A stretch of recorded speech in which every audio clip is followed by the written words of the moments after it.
আর আজকেও টেম্পারেচার অনেক ঠান্ডা বাইরে। এই যে রাস্তায় স্নো, গাড়ির উপরে স্নো, চারদিকে বরফ। তবে ওই যে সূর্য যেহেতু একটু উঠছে, সূর্যের আলো দেখা যাচ্ছে, এই কারণে ঠান্ডা গায়ে কিছুটা হইলেও কম লাগতেছে।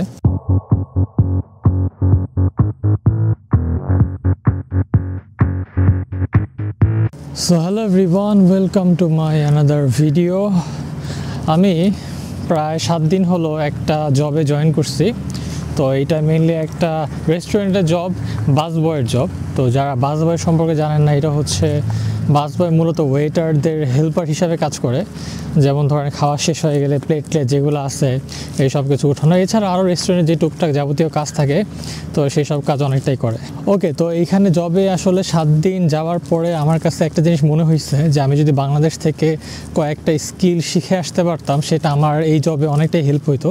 তো এখানে রেস্টুরেন্টের জব কেউ যদি করতে চায় তাহলে তাকে অবশ্যই আমেরিকানো, এসপ্রেসো, ল্যাতে, তো এইসব যাবতীয় যত কফি আছে এই সব কফি যদি কেউ বানাতে পারে তাহলে তার জন্য এটা খুবই সুবিধা, এইসব জব পাওয়াটা। আচ্ছা, আর এখানে পার্ট টাইম জব পাওয়া তো অবশ্যই অনেক ডিফিকাল্ট।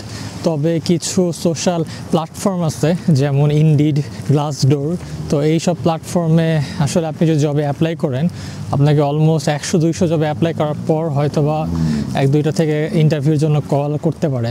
আর আমি এই রেস্টুরেন্টে জবটা পাইছি মেনলি ফিজিক্যালি, যে ওইখানে একটা আমার ইন্টারভিউ নিচ্ছে, প্লাস আমার কাজ দেখছে। তো এটা দেখার পরে ওরা আমাকে হায়ার করছে। আর এই যে এটা হচ্ছে কনকর্ডিয়ার মেট্রো স্টেশন, মন্ট্রিয়ালের।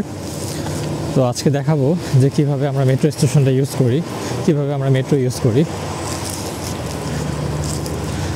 স্টেশনের নাম হচ্ছে গি কনকর্ডিয়া।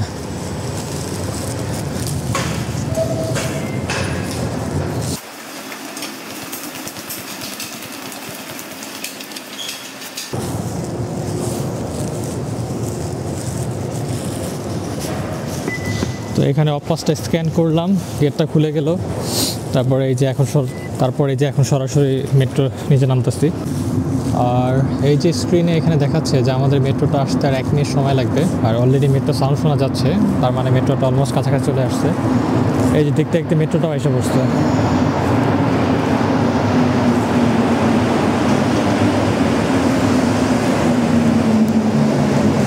আজকে মেট্রোতে অনেক ভিড়, অনেক মানুষ।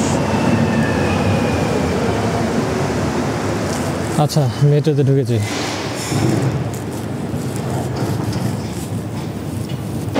স্টেশনে এই যে লেখা থাকে সখতি, তো এই সখতি মানে হচ্ছে ফ্রেঞ্চের সখতি হচ্ছে এক্সিট ইংলিশে।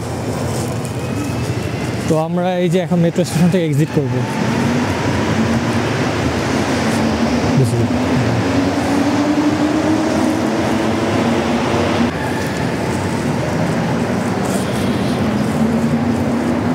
আচ্ছা, এইখানে এক্সিটের সময় আর কোনো পাঞ্চ নাই।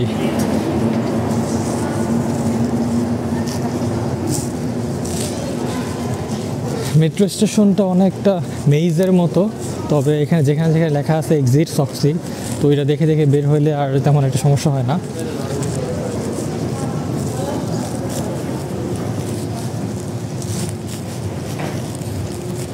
আর আজকেও টেম্পারেচার অনেক ঠান্ডা বাইরে।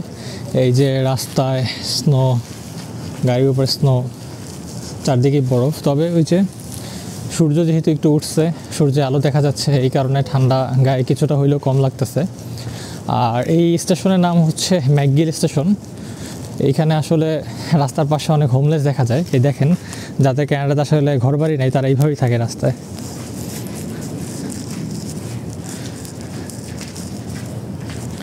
এইভাবে রাস্তায় শীতের মধ্যে তাঁবু টানা এইভাবে থাকে। যদিও ওদেরকে গভর্নমেন্ট থেকে অনেক টাকা দেওয়া হয়, তারপর আমি জানি না কেন যে ওরা আসলে হোমলেস অবস্থায় থাকে, এটা ওরাই ভালো জানে। আর সামনে এখানে ক্রিসমাস, তাই এই সব কিছু একদম সুন্দরভাবে সাজায় রাখছে। ওয়াও, এই জায়গাটা অনেক সুন্দর।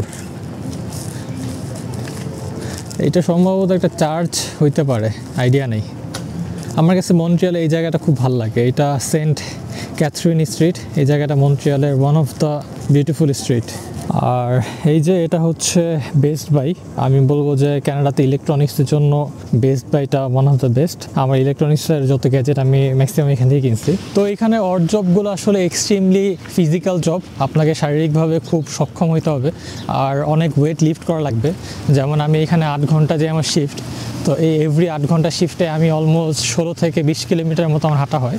আর এই 8 ঘন্টার মধ্যে আমার খাওয়ার কোনো ব্রেক ইনক্লুডেড না, তো আমি আমার শিফট শেষেই খাওয়া দাওয়া করতে পারি। আর প্লাস অনেক রেস্টুরেন্টে ভারী ভারী জিনিস আসতে সেই সব কিছু উঠাইতে হয়, যে কাচের যে বোতল থাকে সেই বোতলের যে কেস, তো এক একটা কেসের ওজন অলমোস্ট 30 কেজির কাছাকাছি। তো এরকম 60-70 কেস আপনাকে আনলোড করতে হবে গাড়ি থেকে, তো এই সব কাজ আপনাকে করতে হবে। আর রেস্টুরেন্ট ঝাড়ু মোছা এই সব কিছু তো আসছেই, বিগ রেস্টুরেন্ট এই সব কিছু আপনাকে একা ঝাড়ু দিয়ে মুছতে হবে। তো এখানে স্টুডেন্টদের জন্য আমি বলবো সবথেকে ভালো জব হচ্ছে এই রেস্টুরেন্টে জব করা। তো এইটার কারণটা হচ্ছে এই জবটা অনেক বেশি ফিজিক্যাল হইলেও এখানে ইনকাম কিছুটা হইলেও ভালো, কারণ আপনি এখানে এক্সট্রা কিছু টিপস পাবেন। তো আপনার পে যদি বেস পেও হয়, তো সেই টিপস দিয়ে আপনার কিছুটা হইলেও ভালো একটা ইনকাম হবে। আর এখানে আরেক টাইপের কিছু জব আছে, যেমন ওয়্যার হাউসের জব। তো এই জবগুলোও অনেক ফিজিক্যাল জব, যে কোনো একটা ওয়্যার হাউসে কাজ করাও অনেক হার্ড। আর বাট এই ওয়্যার হাউসের জবগুলা পাওয়াটাও অনেক ডিফিকাল্ট। আপনার যদি ভালো রেফারেন্স না থাকে তাহলে হয়তো ওয়্যার হাউসে আপনি জব পাওয়ার সম্ভাবনা অনেক কম। আর যদি পানও, আপনাকে হয়তো বা রাতের যে শিফটটা আছে, যেটা মিড নাইটের শিফট, সেই শিফটটা আপনার কাজ করতে হবে, লাইক 3 to 6 AM এমন একটা সময়, তো যেটা অনেকটাই টাফ আসলে। যাই হোক, পার্ট টাইম জবে যেহেতু অনেক ক্রাইসিস, তার মধ্যেও একটা জব ম্যানেজ করতে পারছে, এটার জন্য আলহামদুলিল্লাহ। আর আমি এই জবটা প্রথম 7 দিন করার পরে আমি এভরি টাইম যখন বাসায় আসছি, প্রত্যেকবারে আমি রাতে না পা খেয়ে ঘুমাইছি, কারণ সারা শরীর আমার ব্যথা হয়ে গেছে। তো এত এক্সট্রিম ফিজিক্যাল জব করার যেহেতু অভ্যেস নেই, এই কারণে এই অবস্থা হয়েছিল। বাট দিন যত যাচ্ছে আস্তে আস্তে করে সব স্বাভাবিক হয়ে যাচ্ছে, একটা সময় পরে শরীরেও সেই অ্যাডাপ্টেশনটা অটোমেটিকই এসে যাবে, তো এটা নিয়ে কোনো সমস্যা। আচ্ছা, আর আরেকটা কথা যেটা আমার কাছে মনে হয়েছে এখানে আসার পরে, সেটা হচ্ছে ক্যানাডাতে রাইট নাও মন্ট্রিয়াল বাদে বাকি কোথাওই তেমন কোনো জবের অ্যাভেলেবিলিটি নাই। মন্ট্রিয়ালে একমাত্র অনেক জব আছে, কিন্তু মন্ট্রিয়ালের জবের জন্য যেটা আপনাকে বাধা দিবে সেটা হচ্ছে ফ্রেঞ্চ। তা আপনি যদি এখানে ফ্রেঞ্চ অনেক ভালো পারেন, আপনার এখানে জবের কোনো অভাব হবে না। আপনার এখানে জবের অনেক অপশন আছে, অনেক ভ্যারাইটিস আছে, অনেক ভালো টাইপেরও জব করতে পারবেন আপনি, কিন্তু আপনাকে ফ্রেঞ্চ খুব ভালো জানতে হবে, ফ্রেঞ্চে একদম ফ্লুয়েন্ট হতে হবে। বাট মন্ট্রিয়াল বাদে কানাডার অন্য অন্য জায়গাটা ইংলিশ স্পিকিং হইলেও সেখানে জবের অ্যাভেলেবিলিটি অনেক কম। আমার ফ্রেন্ডরা যারা অন্য অন্য জায়গায় গেছে, তো ওরা অলমোস্ট 7-8 মাস হয়ে গেছে, এখনও পর্যন্ত কোনো জবের কোনো কিছুই ঠিক করতে পারেনি। আচ্ছা, যাই হোক, আসলে অনেক কষ্ট করে এই জবটা হয়েছে, আর আমার অলমোস্ট 3 মান্থের মতো সময় লাগছে। তো আমি এটাই বললাম যে দেখা গেছে যে কানাডাতে যারা আসবেন ফিউচারে, তো আসার পরপরই হয়তো বা জব আপনার ভাগ্যে নাও হইতে পারে।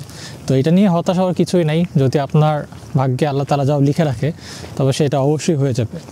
তো এই কারণে যারাই হয়তো ফিউচারে আসবেন, আমি তাদেরকে বলবো যে তারা একটু ওয়েট করেন, একটু ধৈর্য ধরেন, ইনশাল্লাহ ভালো কিছুই হবে। আর আপনি ফার্স্ট যে জবটাই পান না কেন, সেই জবটাই অবশ্যই আপনি ভালো মতো করার ট্রাই করবেন। এমন না যে সেই জবটা যদি অনেক বেশি ফিজিক্যাল হয়, আপনি করতে পারতেছেন না, তাহলে তো আরেক হিসাব। বাট আমার ক্ষেত্রে এখন যেমন আমি যদি জব না করি, তাহলে আমাকে হয়তো বা না খেয়ে থাকতে হবে। তো এই কারণে আমাকে এই জবটা যতই ফিজিক্যাল হোক না কেন, আমাকে এই জবটা আসলে করতেই হবে। ও, আরেকটা কথা, এখানে পার্ট টাইম জবের ক্ষেত্রে সিভি আসলে কোনো ম্যাটারই করে না।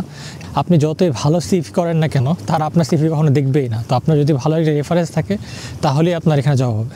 সো ওকে, তাহলে আজকে এই ভিডিওটা এই পর্যন্তই। দেখা হবে ইনশাল্লাহ নেক্সট ভিডিওতে। টিল দেন, আল্লাহ হাফেজ।